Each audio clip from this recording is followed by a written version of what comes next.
お家にあるもので科学実験を行うおうちサイエンスのコーナー。今日はチョコレートを使って電子レンジのマイクロ波を測ってみよう。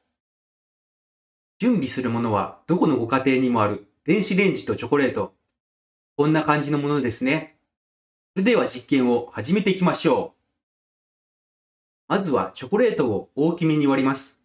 大きさは 6cm 以上にしましょう。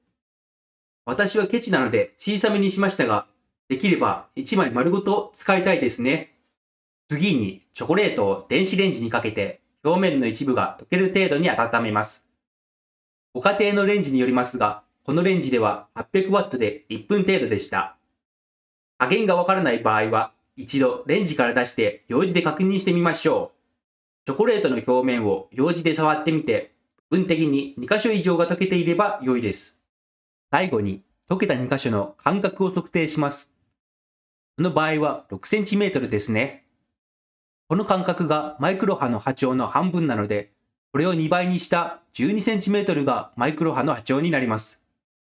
では、この実験で測定した波長が妥当性があるものか計算してみましょう。今回使用したレンジの説明書によりますと、レンジの発信周波数は 2450MHz。この周波数の値と光の速度を波の式に入れて計算すると、マイクロ波の波長の理論値を求めることができます。計算の結果、波長の理論値は 12.2cm であることが分かったので、今回の実験の測定値には妥当性があると考えて良いでしょう。今回は実験を簡易的にするために一つのデータで計算しましたが、皆さんが実験するときはもっと多くのデータを取るようにすると実験の正確さと精度が上がります。